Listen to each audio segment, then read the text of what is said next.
Me causa assombro que uma tentativa de golpe à democracia, ao Estado democrático de direito, seja tratada nessa tribuna com tanta leviandade, como se nada fora, como se uma tentativa de golpe com uso de explosivos, em que se tentou explodir um caminhão-tanque no aeroporto de Brasília, fosse tratada como uma brincadeira, vereador Luiz Eustáquio. Como se fosse um grupo de senhorinhas desocupadas, que não tem nada mais para fazer, um bando de tio do Zap Zap, que fosse simplesmente a Brasília brincar de riscar a estátua da justiça com batom. A gente não está falando de uma brincadeira. A gente está falando de uma tentativa muito séria de golpe de Estado, que foi financiado. Foram 40 dias com grupos assentados em frente a quartéis militares. Esses grupos eram financiados por quem? Quem é que bancava a picanha do assentamento golpista? Tinha gente pagando. Nós já sabemos quem pagou. Nós já sabemos quem foi que articulou.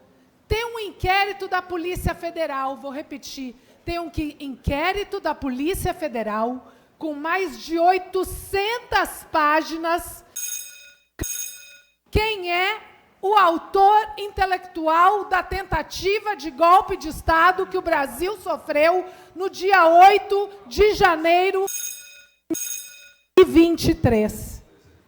O autor se chama Jair Messias Bolsonaro. Vereadora, solicito para se ater ao tema. Eu estou me atendo ao tema e eu estou me atendo aos debates. Faço questão de manter a linha discursiva sob pena de haver grave desparalelismo no tratamento dos parlamentares à tribuna. Porque esse tema foi tratado por todos os que me antecederam e eu tenho o direito de responder. Eu estou aqui respondendo. Então, eu quero invocar aqui o meu direito ao paralelismo no debate. Seguindo. O inquérito da Polícia Federal, de mais de 800 páginas, aponta Jair Messias Bolsonaro como autor intelectual da tentativa de golpe. Uma tentativa de golpe que quase ocorreu. E não fora o comandante do Exército e o comandante da Aeronáutica recusarem-se a endossar o golpe, nós hoje não estaríamos numa democracia.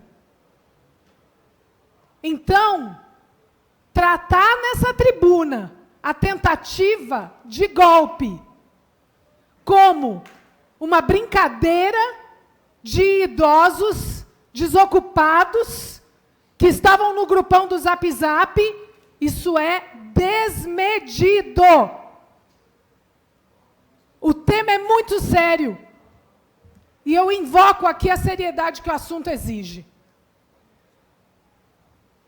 Não vamos permitir que uma tentativa de golpe ao Estado Democrático de Direito seja tratada como se fosse simplesmente uma aventura de domingo. Não foi isso que ocorreu. Esses não são os fatos. Os fatos é que houve uma tentativa de golpe. Sim. Com financiadores, com autores intelectuais e com o endosso do comandante da Marinha. Os outros comandos é que não endossaram o golpe. Por isso não houve golpe. Isso é muito sério. Isso está no inquérito da Polícia Federal, que eu recomendo. Antes de... Eu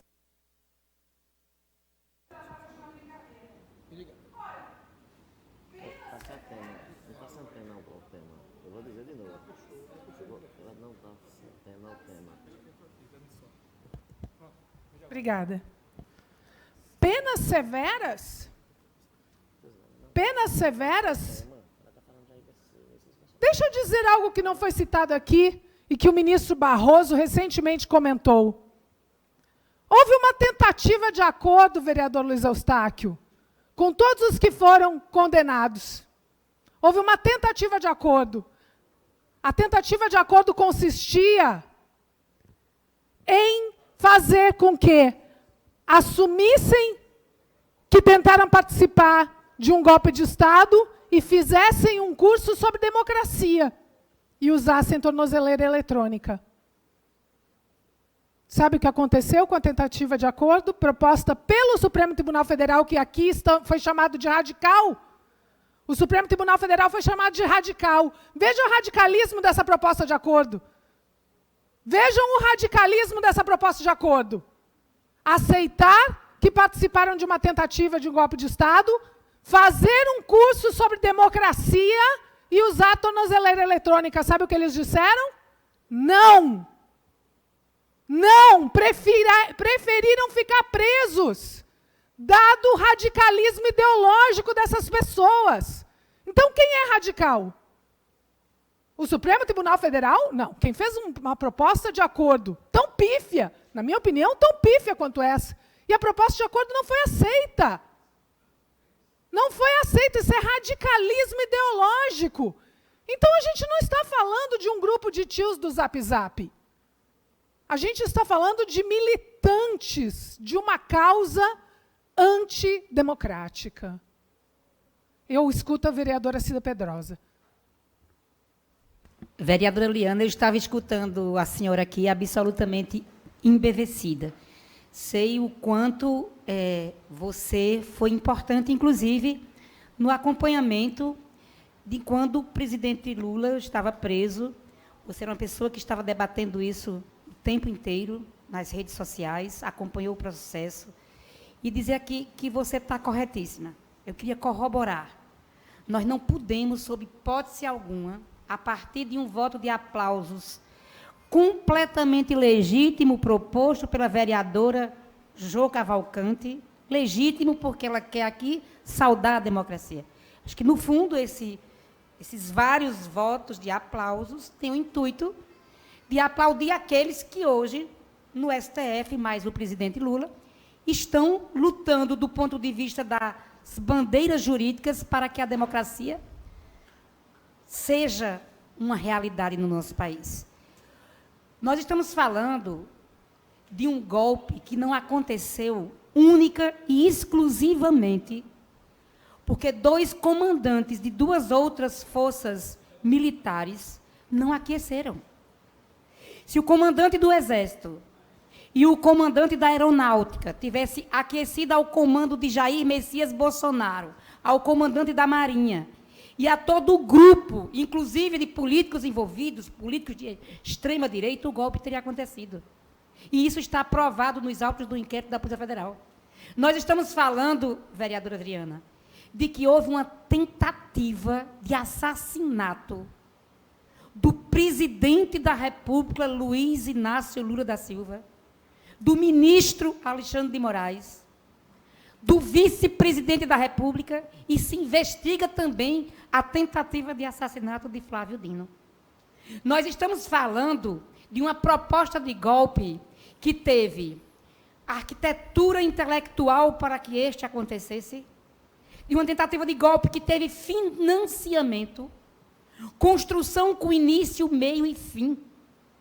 Nós convivemos com as forças militares desse país, aplaudindo aqueles que ocupavam os seus jardins, exatamente para dizerem que, quando eles fossem nas ruas, eles tinham apoio popular. Eles não fizeram diferente em 64, não, vereadora Liana.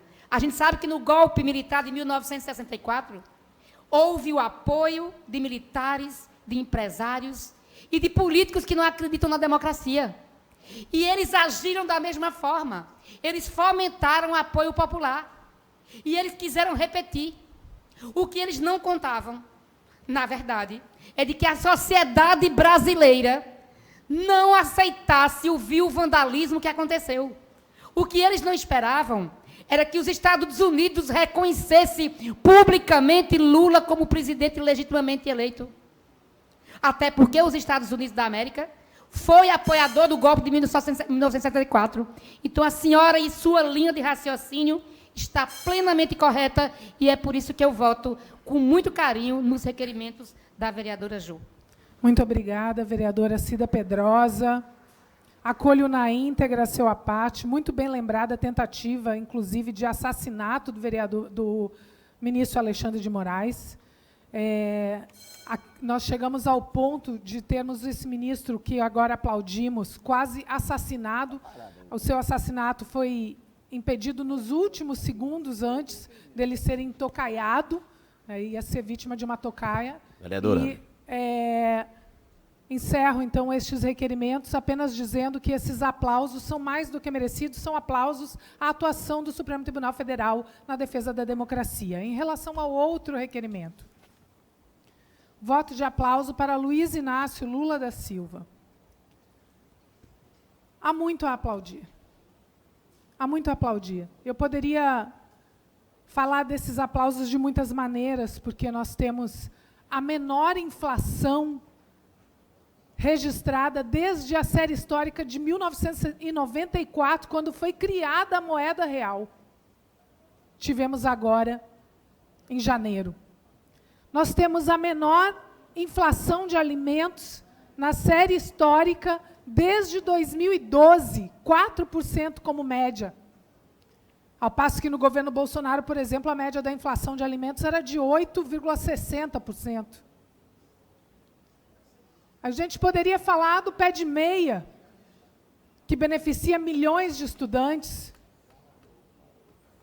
A gente poderia falar do PIBão, um crescimento de 3,4% do PIB, que nem o mercado esperava. O mercado, aliás, erra todas as projeções em relação ao governo Lula.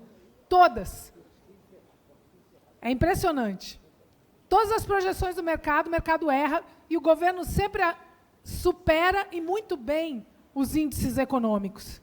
Eu poderia falar do cumprimento da meta fiscal de 2024. Eu poderia falar que a meta fiscal foi cumprida sem sacrifício de índices sociais. Mas eu quero falar, sabe o quê? Eu quero falar que quando eu era criança na ditadura militar, eu fui criança na década de 70. Eu estudava numa escola pública que ficava na bocada de uma favela. E eu escutei aqui nessa tribuna, inclusive, que um ministro visitar uma favela é sinônimo de visitar um grupo criminoso. Eu acho que isso é uma confissão. É a confissão de que esse vereador nunca vai pisar numa favela do Recife. Eu posso garantir aos senhores que há uma diferença brutal entre dizer que uma vereadora vai visitar uma favela, um ministro vai visitar uma favela, e uma vereadora ou um ministro vai visitar um grupo criminoso. São coisas radicalmente distintas. Eu estudei na boca de uma favela. E nessa favela e nessa escola, na segunda-feira, nós tínhamos que cantar o hino do Brasil. Era uma disciplina do regime militar brasileiro. E sabe o que eu via, vereadora Cida? Os meus colegas desmaiando na fila. Desmaiando. De fome. De fome. Porque a última vez que eles tinham comido alguma coisa tinha sido na sexta-feira. Tinha sido a merenda da escola. A merenda da escola na sexta-feira. E no sábado eles não tinham colocado nada na boca. E no domingo eles não tinham colocado nada na boca.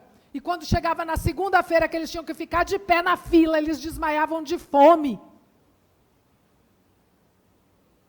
Então, quem não sabe o que é fome, quem nunca viu uma pessoa desmaiar de fome, quem nunca viu o seu coleguinha do colégio desmaiar de fome, quem nunca pisou numa favela, quem nunca chegou perto, quem tem nojo, não sabe o que é o governo Lula. Mas quem conheceu a fome sabe. Sabe o que é o Bolsa Família. Só agora, 24 milhões de famílias saíram do Bolsa Família. porque saíram da miserabilidade, não passam mais fome. Não passam mais fome. Saíram do Bolsa Família porque ascenderam. Isso é o governo Lula. O governo Lula é a gente sair da linha da miséria, poder comprar comida de novo. Governo Lula significa o maior índice de crescimento das indústrias na última série histórica também. O menor índice de desemprego. Isso é que significa governo Lula. Por isso que a gente tem que aplaudir com o nosso coração. E o governo Lula, em 2026, vai mostrar, sim, a que veio. Com mais uma vitória acachapante. Nós seremos vitoriosos nas urnas, como estamos sendo vitoriosos na política. E o povo sabe disso. O povo não se deixa enganar por fake news. Quem quiser se deixar enganar por fake news, que se deixe, mas a realidade está no nosso dia a dia, e é por isso que é necessário aplaudir, e nós vamos aplaudir sim, e essa casa com certeza dará o voto de aplauso a Luiz Inácio Lula da Silva, por ser simplesmente o maior e o melhor presidente que o Brasil já teve em toda a sua história. Muito obrigada.